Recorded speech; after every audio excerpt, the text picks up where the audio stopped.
Oke, halo semuanya. Kembali lagi ke YouTube Nisrina and Easy. Intro dulu. Hey guys, welcome to Nisrina and Easy. Nah, di video kali ini agak beda dari video-video yang lain. Video-video biasanya aku kayak bikin kayak semacam upload video-video lama, kayak video masa kecil atau pas kayak SMP, SMA mungkin. Atau kadang aku kayak upload vlog aku di mana gitu. Kali ini agak beda, jadi hari ini adalah storytelling tentang salah satu hal paling besar. Aku yakin ini adalah hal paling besar yang terjadi sama aku di umurku di masa-masa SMA aku ini. Jadi aku pernah operasi ACL. Jadi kayak mungkin nggak kelihatan di YouTube, mungkin nggak ada yang kayak apa kok tiba-tiba ACL. Kayak nggak ada apa-apain. Soalnya emang nggak ngasih tahu di YouTube juga. Saya yang nonton juga selama ini yang nonton juga aku sendiri dan keluargaku. Nah ini kayak buat memori aja. Pre-operation dulu ya, jadi lebih ke sebelum kejadian. Jadi aku ini ikut klub basket namanya Pacific Cesar. Terus aku kayak lumayan rutin basket. Jadi don't expect me to be like bener-bener pro dalam basket. Kayak aku tuh cuma belajar, I did this for hobby, bukan kayak buat jadi atlet segala macam. One day aku ngerasa kayak itu kejadian pas bulan September atau Oktober. Kayak aku hari itu aku warming up kurang bagus, kayak aku males-malesan, terus aku latihan seperti biasa, dan session di klubku itu habis latihan ada game. Jadi pas sesi game, pas kita lawan mereka itu aku sempet kayak tiba-tiba lagi semangat banget aja gitu. Terus ada musuh ada aku, musuhnya itu mau lempar bola ke yang belakangku, terus kayak aku kayak semacam loncat buat ngambil, kayak nge-steal sambil loncat gitu. I don't know if it's a steal atau apa, aku gak ngerti basket banget. Habis itu kayak loncat dan aku landingnya itu bukan ngawur, lebih ke salah landing. Jadi kayak plak gitu. Aku kayak lupa jatuhnya itu secara spesifik kakiku kayak apa. Intinya aku jatuh dan itu sakit yang bener-bener aku kayak ini semoga aja ini kayak kram atau kesleo tuh rasanya kayak gini. Soalnya aku belum pernah kram atau kesleo seingatku. Jadi kayak ini biasa aja kan, tapi sakit banget. Kayak aku bener-bener nangis kejer pas itu. Aku mungkin kayak mikir, aduh apa sih ini, apa kayak nangis kejer segala. Terus udah, terus bantuin sama coachku, dikasih es batu segala macam, disaranin ke dokter.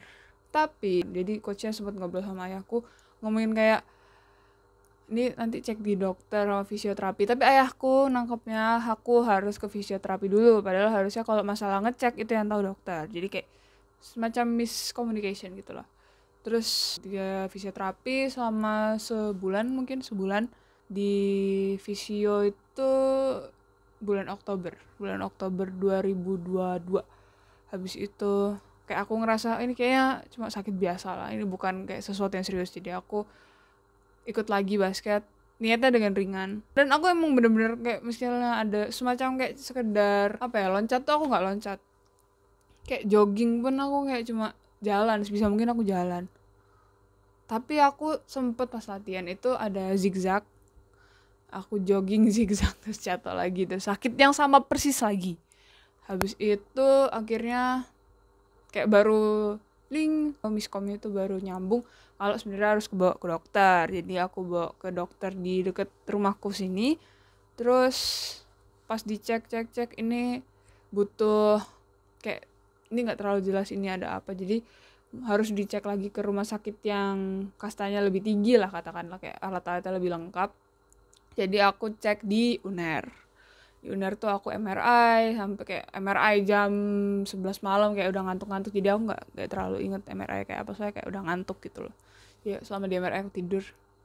Habis itu kalau daripada bolak-balik kan, jadi aku kayak dari rumah sakit yang deket rumahku itu aku pindah semacam permanen, dicek di UNER. Situ aku sama dokter namanya Dokter Faisal. Ini kayak bener-bener aku respect banget sama Dokter Faisal. Terus udah dicek, terus dari hasil MRI ini adalah ACL total tear. Dan kalau kayak gitu tuh disarankan, apalagi aku katanya karena aku masih muda, disarankan buat operasi aja. Bakal kayak ganggu aja terus. Soalnya aku selama ACL ini ya terganggu, meskipun kayak sebelum operasi itu benar-benar lumayan kayak ada bedanya, terganggu. Aku nggak bisa duduk di antara dua sujud, aku nggak bisa sholat dengan normal tuh, nggak bisa, sampai aku kayak di kursi terus sholatnya, bahkan sebelum operasi ya. Ya habis itu di dokter semacam sekitar bulan November mungkin, terus didaftarin rumah sakit di awal Januari. Aku sengaja kayak ini tuh setelah berbagai macam pertimbangan, dan ya udah, jadi kita operasi tanggal 4 Januari, yaitu hari dimana video ini upload ya. Oke, jadi pre-operation, jadi kayak tahun baruan.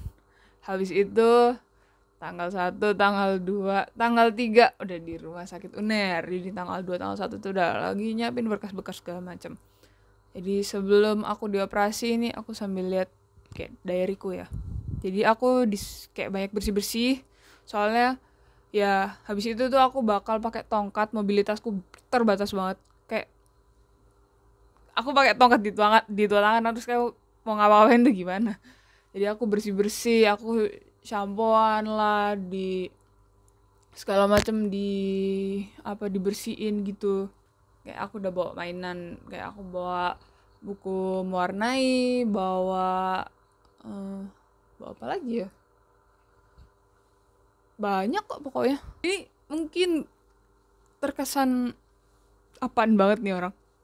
Jadi aku sebelum operasi itu aku udah dikasih tahu bakal pakai tongkat selama beberapa bulan. Kayak somehow aku excited gitu, nggak tahu kenapa, bener-bener nggak tahu kenapa. Kayak aku ngeliat orang-orang yang pakai tongkat itu keren aja, bukan masalah kayak mereka tuh punya semangat buat, meskipun mereka nggak bisa pakai kakinya dengan baik, kayak mereka kayak tetap.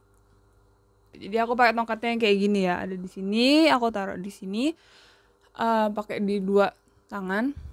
Habis itu masalah operasinya itu ini juga lumayan gimana gitu, karena aku kayak modelannya aku benar-benar percaya sama Dokter Faisal, jadi aku excited juga buat operasi ya. Soalnya kayak aku lebih ke operasi itu kayak apa sih, lihat ruang operasi yang biasanya aku lihat cuma di film-film, di Doctor Strange atau apalah. Tapi aku pas itu cuma takut sama kateter, soalnya kateter kan kayak bayanginnya aja dimasukin itu gimana gitu. Yang lebih takut tuh orang tuaku, karena mereka udah dewasa dan lebih tahu kayak operasi itu kayak gimana. Kayak it's a 50-50, bisa bukan, it's not 50-50, kayak ada kemungkinan gagal gitu loh. Jadi mereka tuh takut, dan aku pas itu sih nggak setakut mereka. Kayak aku kayak takutnya tuh tetap sama rasa excited. Terus kayak aku disaranin buat baca sholawat, terus kayak doa semoga lancar segala macam. Tapi kayak aku bener-bener excited banget gitu loh, gak tau kenapa pas itu. Terus pas operasi ya, aku lumayan bisa mengingat dengan jelas pas aku dioperasi itu kayak apa. Soalnya pas aku dioperasi itu kan ada dibius setengah badan, jadi kayak dari perut ke bawah itu dibius total. Terus dikasih juga bius tidur. Aku nggak tahu namanya apa, tapi intinya bius tidur. Tapi aku kayak di bius tidur tuh aku kebangun terus kayak pelongak gitu. Oh ya, ini kira-kira gambaran gimana pas aku dioperasi itu ya. Aku entah nyari gambar atau bakal gambar kayak gini. Dan di sebelahku itu ada kayak, selama aku tiduran gini, ada yang megang anestesi lah. Jadi kayak dia juga ngerti sama yang terjadi apa kan. Jadi aku kadang-kadang kayak ngobrol, itu apa, aku nanya-nanya gitu. Dan kerennya di operasi rumah sakit UNER ini dokter-dokternya yang aku dapet yang nanganin aku alhamdulillah orang-orangnya nice banget. Kayak ada dokter Faisal, tapi dokter Faisal tuh muncul pas kayak pas masa persiapannya itu nggak ada dokter Faisal dulu. Saya diurusin sama dokter-dokter yang lain, entah apa ya perannya mereka apa aku kurang tahu, tapi intinya mereka itu kayak aku suka karena mereka atmosfernya tuh kayak happy gitu.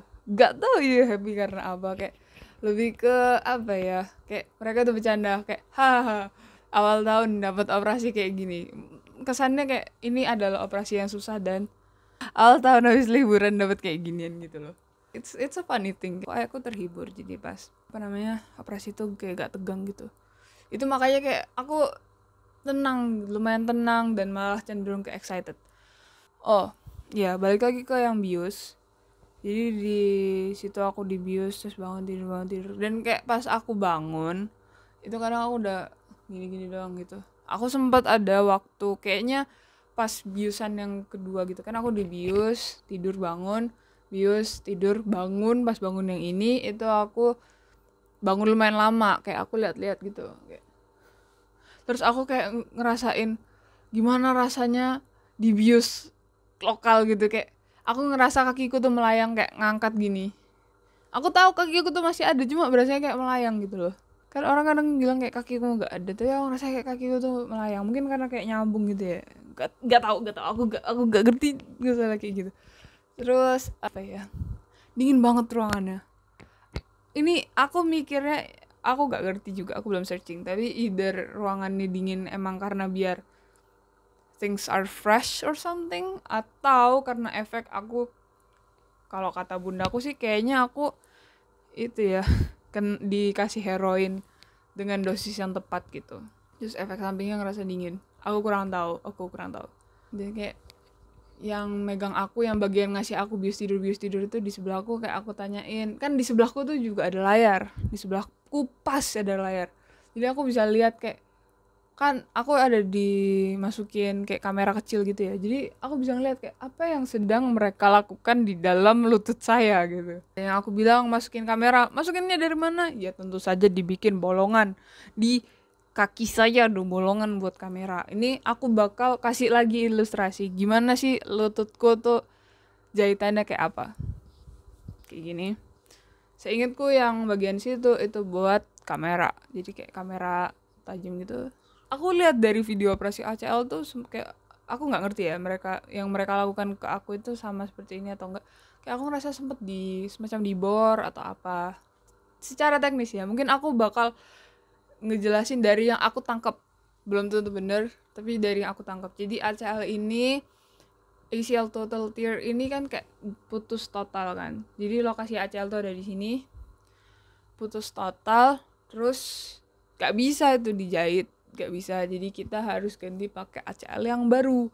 ACL yang baru kita nemu di mana? Di pasar gelap tidak ada. Adanya kita ambil dari bagian otot atau ligamen yang gak kepake gitu loh. Kayak diambil jadi pengganti ACL. Setauku punya aku tuh diambil di bagian belakang paha, entah di sisi mananya. Dan setelah itu udah selesai, kayak aku baru kayak benar-benar kedinginan banget, beku banget di dalam sana. Terus di kayak ada ruangan penghangatan diri atau apa, aku tidur selama 4 jam, jadi aku belum ketemu sama orang tua aku. Terus kayak di ruangan itu tuh banyak yang ada alat yang gini loh, kayak apa itu namanya, gak tahu itu apa namanya, biar badanku yang kedinginan banget, aku kayak kedinginan tuh gitu loh. Terus udah warm, terus kakiku langsung dipasangin knee brace juga. Pas aku kayak udah dianterin ke kamar tuh dipasangin knee brace sama orang yang jualan knee brace-nya, udah dari rekomendasi dokternya juga.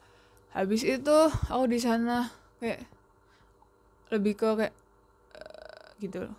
Awalnya aku excited dan kayak bener-bener mau operasi, kayak aku happy gitu. Tapi setelahnya bius kakiku tuh hilang, kayak kakiku tuh mulai dari aku bilang melayang tuh udah kembali lagi.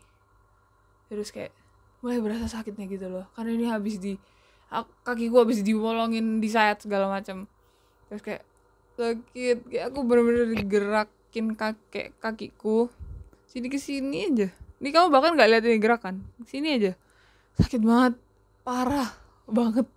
Kayak aku kayak malam itu bisa tidur dan gak bisa tidur, kayak benar-benar nangis aja, sakit banget soalnya. Kayak itu lebih menyiksa, kayak itu paling menyiksa menurutku. Meskipun aku tadi takut sama kateter ya, selama operasi kan ada di bius dan di kateter. Di kateternya itu aku nggak sadar soalnya udah kayak pas di bius ke setengah badan. Dan bagaimana bius setengah badannya di tulang belakang, di itu sakit banget. Kayak bahkan tanganku pas itu tuh belum kayak diikat gitu kan, diikat di bednya itu, kayak aku masih gerak-gerak gitu loh. Terus kayak sakit banget, parah, kayak ada jarum kecil gitu kan, tapi kayak ngerasa kayak ngilu banget, bukan sakit sih, ngilu banget gitu. Di rumah sakit itu aku BPJS kelas apa ya itu, pokoknya roommateku ada satu dan itu kayak bocil FF gitu. Jadi dia agak berisik, jadi aku tuh udah kesiksa, gak bisa tidur gara-gara sakit banget. Terus juga ruangannya itu ber-AC tapi aku gak ngerasain AC-nya kan, jadi kayak agak ngerasa sumuk. Terus ada bocil FF di sebelahku, jadi agak gak bisa tidur. Terus kayak bukan bocil FF ya sih yang berisik, kayak keluarganya yang berisik. Habis itu kayak pokoknya itu ngeras kayak aku gak ngerti hari. Kayak bener-bener aku kayak huge thanks to my parents dan ayahku yang balik ke Surabaya buat nemenin aku, buat bundaku juga terutama, karena itu experience yang bener-bener kelam gitu. Daripada operasinya itu, lebih setelah operasi itu sangat kelam untuk saya. Kayak aku makan dan aku kan masih diinfus ya selama, jadi berhari-hari itu aku diinfus. Aku di rumah sakit selama 5 hari, kalau nggak salah di hari terakhir doang aku nggak diinfus. Kayak diinfus karena aku sakitnya kiri, diinfusnya di kanan.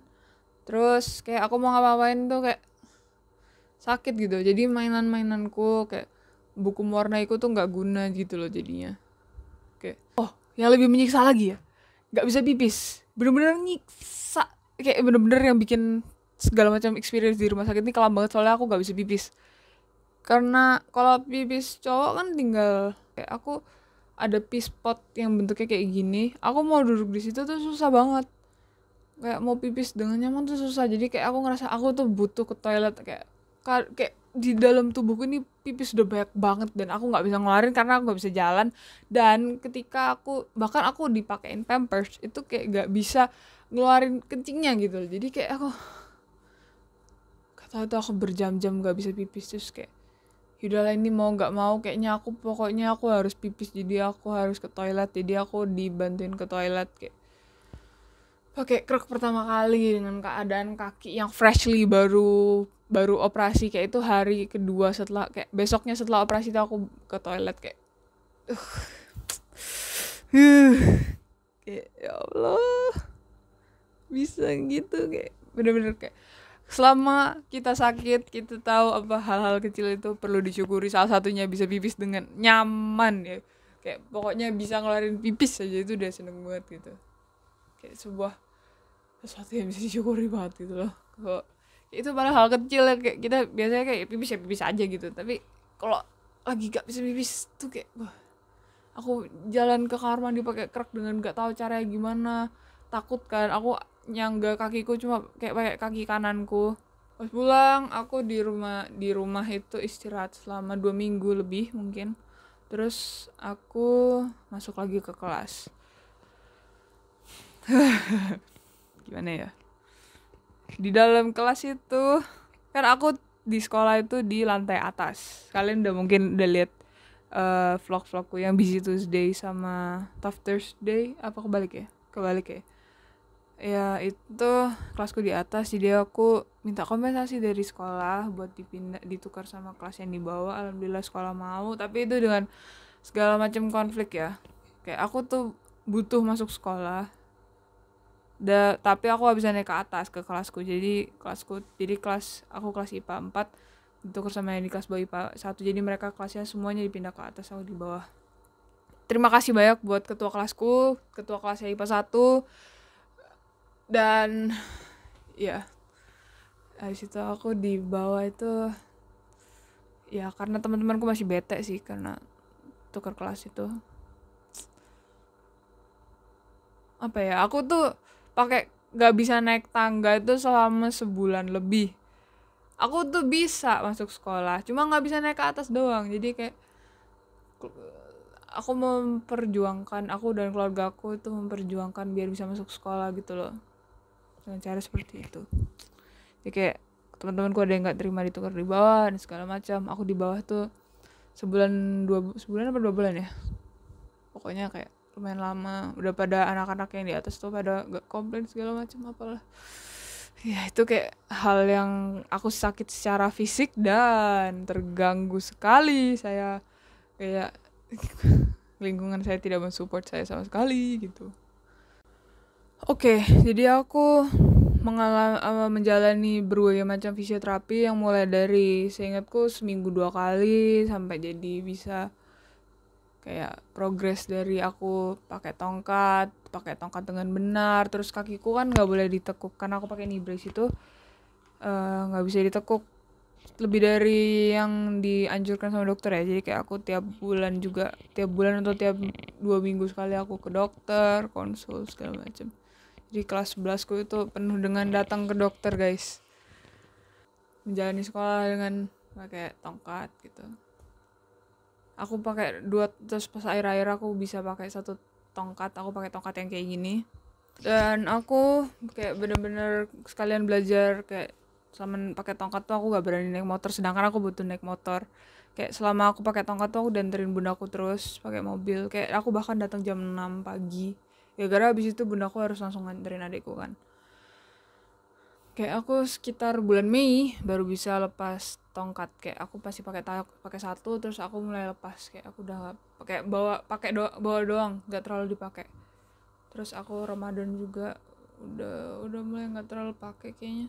Kalau Ramadan aku pakai dikit-dikit dong, kayak pakai tongkat yang kecil itu. Kayak aku udah mulai bebas dari bulan Mei itu kan, mulai Mei aku udah bebas. Terus selanjutnya itu aku masih tetap gak jogging, gak apa-apa. Aku olahraga bener-bener sepedaan tok. Kayak sama kayak sebelum aku operasi, aku disuruh gedein massa otot, jadi aku sepedaan terus. Jadi olahragaku tuh sepedaan terus. Jadi kayak tiap sore atau berapa kali di seminggu itu aku sepedaan terus. Habis itu aku sempet jatuh dari sepeda bulan Juni atau Mei gitu. Terus kakiku tuh bengkak, jadi kayak inflasi ini kayak gini pokoknya. Jadi segala macamku tuh tertunda. Terus kayak aku jadi harusnya udah bisa jogging segala macam tuh nggak bisa jadinya. Kayak aku harus ngempesin dulu baru bisa jogging. Nah, aku baru bisa jogging itu karena aku agak bandel gitu mungkin ya, kayak. Jadi aku baru bisa jogging itu bulan Oktober aku bisa jogging, tapi aku nggak terlalu jogging, kayak aku lebih ke jalan karena aku kayak fisikku tuh udah lemah gara-gara aku kelamaan nggak bisa gerak yang segala macam. Kayak olahraga tuh sepeda doang, dan sepeda itu kayak nggak yang sampai pakai pernafasan yang gimana banget gitu loh, nggak pakai beban tubuh juga. Pas coki jogging tuh aku masih belum bisa sampai sekarang, bahkan aku kayak masih belum berani jogging banget. Soalnya aku kalau hari ini aku juga kayak masih inflamasi peradangan dikit gitu. Ya segitu aja buat video ACL kali ini. Yang bisa dipetik adalah pemanasan dengan baik, oke? Dan nurut sama orang tua, karena gara-gara saya agak bandel ini jadinya bengkak kagak selesai, jadi kayak nunda segala macam gitu. Ya semoga bisa belajar dari pengalamanku, semoga aku bisa belajar dari pengalamanku, nggak ceroboh lagi dan segala macam. Ya bye bye.